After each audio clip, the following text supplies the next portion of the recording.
Hi guys, and welcome to How to Live Your Life Part 2. This week I got a chance to meet with Professor Humphreys, who's also a member of the SJU Read Selection Committee, and we talked about this week's reading. Hi guys, I'm here with Professor Humphreys to talk about this part of this week's reading of the last lecture.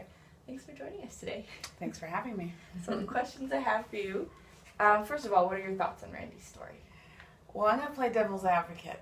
Okay. Okay, so part of starting university is to enter into debates, right? Especially if you're starting in arts, we're all about persuasion. So we don't deal in, this is absolutely right and this is absolutely wrong. We deal in, there's a range of answers we can have, right? So I found it, first of all, very sorry, Randy. I mean, it's hard to say bad things about the book because the man died, right? But I found it lacking a bit of depth. Okay. In the sense of it's filled with a lot of platitudes. You know, if you're faced with death, you're going to live the fullest life possible, right? The other thing is there was a few moments when he was talking about where he achieved his dreams, and I was like, that's a little unethical. Like when he took his students on the NASA jet, and he kind of did that for himself. Yeah. He made up the assignment, he put it into NASA, it was a childhood dream of his, and then he wangled his way. There's a reason why they don't have faculty advisors on the Vomit Comet. Hopefully you've read the book, because then you'll know what I'm talking about. Because people will try to wangle the way onto, like he did, until he found all these loopholes. Now some of you might think, way to go. As a teacher, I'm like, ooh, there's some ethics problems. So I'm going to play devil's advocate and say, I would have liked, I guess the introduction was my favorite part, where he really goes into depth about the difficulties in doing the last lecture when he has this limited amount of time with his family. Remember that? Yeah, you definitely get a sense of the time that he has and how he spends every second of it, which you don't realize when you sit down to see it. Yeah. That's not what you think of. You just think of what he's presenting. Yeah. You don't think of all the hours that he spent and the difficult choice he had to make between spending time with his family or doing this for himself.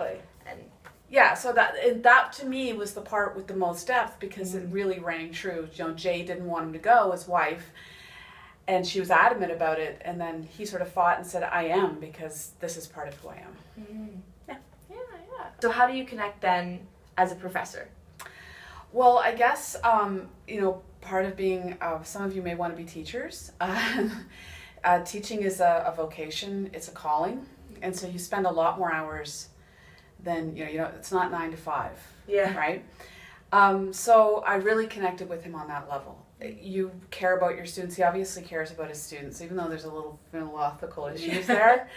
He clearly cares about his students, and he loves what he does. The other thing I really loved is the focus on the lecture. I don't know if you know, but the lecture's been under attack, and the idea, it's often called the sage on the stage, or lectures are boring, or and I think there's something to be said for somebody getting up and performing, which is what he does. He doesn't really lecture, he performs. No, exactly. So I thought that was cool. And the idea, when he's going through his slides and he's cutting them at the last minute, like at the podium, he's cutting his slides. That's true. That happens. so I really connected. He really sort of got into depth about how teaching, we don't have everything mapped out. It's very much right up to the last minute. We're thinking about what we can say and how we want to connect. Yeah, especially because as a student you don't see all the behind the scenes work that happens. You just see the end product. So you would have no idea, but it gives it a more human aspect. Jen, it's agonizing. Yeah. It is. How am I going to connect with these people? And, you bring students into your lives and you become a part of their lives for these 12 weeks. That's why the last class, I'm always a little teary-eyed. Some of you are going to be in my English 109 Intro to Academic Writing course. You'll see. There'll be that one tear at the end. There's a little tear. Yeah, there's a little bit of relief and also there's tears. Yeah. He talks in this section a lot about gratitude and different things like that. That's right, yeah. So what's something that you're grateful for? Well, I'm grateful for everything. I know it sounds trite, but I just think you got to wake up in the morning and say, hey, I woke up. Yeah. Step one. That's right. I don't think you need to have a, I mean, I think one of the good things about this book is that it brings to the forefront, what if you were told you were going to die in 2-3 days, 2-3 months? I think we're sort of expert complainers as Canadians. And that's sometimes you do need to get that out, but what am I really grateful for? I mean, I just feel very blessed to be at the university and having, been able to stay in the university environment. It's awesome, right? I'm very grateful for the life path I've been able to follow, and I think Randy expresses that. Like he says over and over, I won the parent lottery. I'm grateful for that. I won the job lottery. I'm grateful for that. I'm grateful for my family. I'm grateful for my children. So, of course, that makes you remember, when you're driving down the road and somebody cuts you off, life really isn't, life is terrible. Oh my God, I can't believe that happened. That's silly. Yeah. So, it kind of just reminds us to be more appreciative in general about the stuff that we have. So yeah. I think that's something we do a lot at St. Jerome's. Like we often have sort of gratitude-based ceremonies where we're grateful for where we are at, and we have community dinners and we say grace, and I think that's all important. Yeah, we try and recognize everybody in the community. Yeah, exactly. Yeah. For this week's reading, there's just got a whole lot of advice in this section of the book. But which one, it's hard to choose because there's so many, but which one sticks out for you? Oh, well, I think, to me, it was about leaving your kids with something more than, eat all your vegetables. The end of the book links up so well with the front of the book, where he talks about his own upbringing, and then what am I going to leave my children? Because that is a huge question for parents and professors, because your students aren't your children. God forbid that we would do that to you. But at the same time, you're there to be a guide, right? You're not there to be a key holder, like, if you get this knowledge, I'm going to open the door and everything will be yours, all right? the answers to everything. And I think the advice that you need to be a guide for your children and think about the type of people they need to be to make it through life, to me that was really poignant. Yeah. What do you think?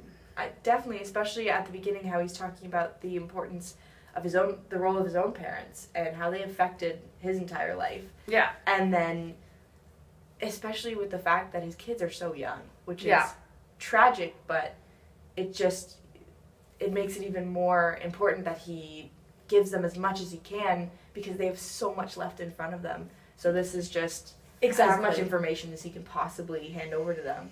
Yeah, I mean, I found myself, even though I found the book a little, it's advice we all hear everywhere. Yeah. But I got a little, on page 185, when the woman who lost her 48-year-old husband to pancreatic cancer, and he had a last speech just to his children and his parents and his siblings, I got a little choked up because... and then the other woman whose husband died of a brain tumor, and they all had last lectures.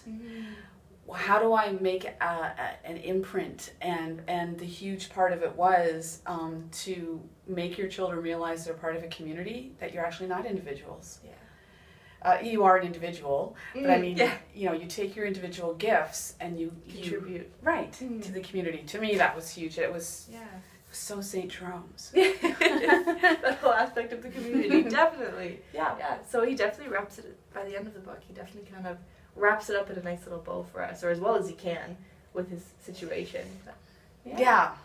I mean, the book, actually, I have to say, I liked watching the lecture, but you're right, the book did provide so much more background into how he came to what he just went through. Right. For that whole process. Right, because the lecture is highly entertaining. Yes, you sit there laughing, oh, this is great. Yeah, but then, the poignancy of it comes through. Yeah. I think the biggest moment that got me was when he hugs his wife, and she whispers in his ear, please don't die. I almost lost it, because in the video you're like, oh, it's cute, they're hugging, like it's sad, but they're hugging, and then you read that, you're like, that's what happened? No, that's just heartbreaking, but... You get the sense that it's much more devastating for her because she has to go on. Yeah.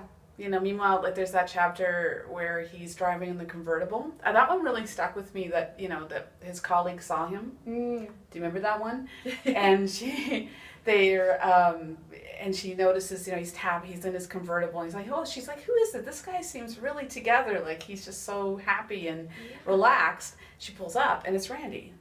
And so she sends him of all people, and so she sends him an email and says, even though, you know, that we just don't have a good idea of what death is. Death is not all weeping and tears. Death is reconciliation. Yeah.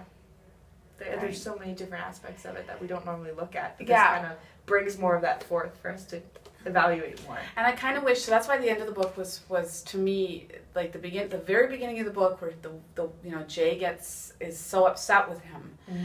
And the ending of the book, the last few chapters where we meet people dealing with what we're all going to deal with.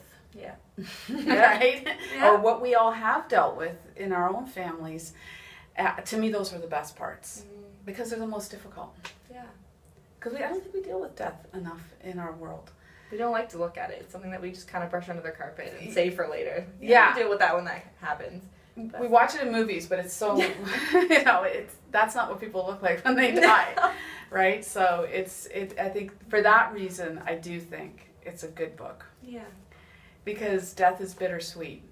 It is happiness in reconciling and remembering that person, and of course, great sadness. And Randy tries to show us a little bit of both sides. He does, yes, and just the similarity with the way all the other people were dealing with their situations was to me quite amazing. Yeah, well, thank you so much for joining us today, for sharing your thoughts on the book. And yeah. Thanks, Jen. I had a great time. Oh, thank you. Bye, guys. Bye. Thanks again, Professor Humphreys, for joining us. So we talked a little bit about this in the video, but one thing that definitely stuck out in this week's reading was the whole idea of gratitude. In reality, most of us are only where we are because of the help of others, and it's never a bad time to show someone how much you value them and the support they've given you. It's one step into making meaningful connections. So this week, what piece of advice stuck out for you? Let us know in the discussion on Learn, and important note, this is your last chance to win an awesome prize, so make sure you get your answers in before the release of next week's video. As for next week, we're going to wrap up with How to Live Your Life Part 3 and Randy's final remarks. So that's chapter 49 to 61. Alright, I'll see you guys next time.